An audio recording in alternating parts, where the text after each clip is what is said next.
All right, welcome. Let's talk about a huge problem that Europe is facing. We desperately need skilled workers, but at the same time, we're letting an incredible amount of talent that arrives every single day go to waste. In this explainer, we're not just going to talk about the problem, we're going to show you, as a practitioner, exactly how you can be the solution. So, let's dive right into this paradox because it's at the heart of everything.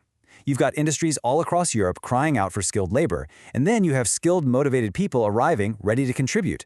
So what's the deal? Why isn't this working? Well, there's a kind of broken bridge between them. And this isn't just a small issue, it's a massive phenomenon we call brain waste. And it's a staggering loss of human potential that costs all of us. Okay, so let's dig in. Why is this even happening? What are the actual roadblocks that are creating this huge problem of brain waste in the first place? Yeah, this isn't some simple fix. It's more like a tangled web of problems.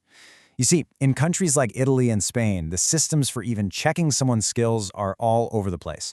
A maze of different rules depending on where you are. And on top of all that, there's often this huge information gap. Migrants don't even know they can get their skills validated, and employers have no idea how to recognize them.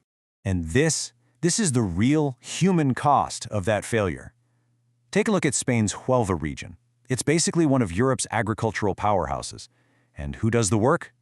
Thousands of migrants. These are people with incredible skills in farming, but they live in these makeshift settlements called chabolas, stuck in dead-end jobs because their expertise is never officially recognized. They are, for all intents and purposes, invisible workers. All right, so how do we even begin to fix this? Well, it starts with a really simple but honestly profound shift in how we think about skills. We have to start recognizing that valuable learning happens everywhere, not just in a formal classroom. The very first step to building that bridge to a solution is to make all of that learning visible. You know, our systems, they're really built for one thing and one thing only: formal learning. The diplomas, the degrees from universities. But what about the skills you learn in a practical workshop? Or, maybe more importantly, the expertise someone gains over 10 years of hands-on work. For so many migrants, that non-formal and informal learning is where the real treasure is. It's the hidden talent we're just failing to see. Okay, but if we're going to value all these different kinds of learning, we have to be on the same page. We need a common language, a shared standard, so that an employer in, say, Berlin can actually understand the skills of a worker from Palermo. And that common language exists. It's the European Qualifications Framework, or EQF. Honestly, the best way to think about it is as a translation tool for skills. It's a universal yardstick with 8 levels, going from basic skills at level 1 all the way up to the most advanced knowledge, like a doctorate, at level 8. It doesn't matter where you got your qualification. The EQF lets us understand what it's worth. And this right here is the heart of it all. The EQF is all about outcomes. It doesn't care where you went to school, it cares about what you can actually do. And that right there is a complete game changer, especially when it comes to recognizing the skills that migrants bring to the table. But look, a framework is just a piece of paper, right? It's a blueprint. You, the practitioners on the ground, you're the ones who actually build that bridge from policy to practice. So let's look at the most important tool you've got for the job: validation. So, validation. Think of it as the engine that actually powers the EQF in the real world. It's the step-by-step process that takes all those invisible skills, the ones people gain through life and work, and makes them visible, tangible, and actually valuable in the job market. And this is basically your roadmap. It's a 4-step process.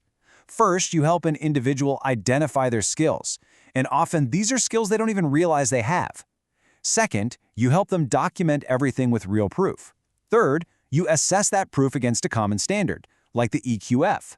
And finally, you help them get that all-important certification, turning their life experience into something they can actually use. And this is where it all clicks into place. This is what it looks like when it works. Remember those workers in Spain? Now look at Ahmed's story in Sweden. Here's a guy who is a mechanical engineer back in Syria, but he's stuck doing delivery jobs. But then he gets into a program that combines language training with this exact skills validation process, and suddenly his decade of experience is seen and recognized. This process, it was the difference between wasting his talent and him having a dignified career. So what does this all mean for you? Your role, it's so much more than just filling out forms. You are, and this is so important, an interpreter of competences. You take a person's entire, complex life story, and you translate it into a language that the system can finally understand and, most importantly, value.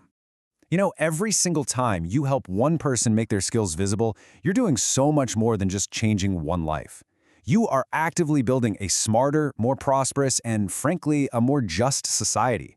The system has its flaws, no doubt about it, and it desperately needs interpreters to help fix it. The only real question is, are you ready to translate?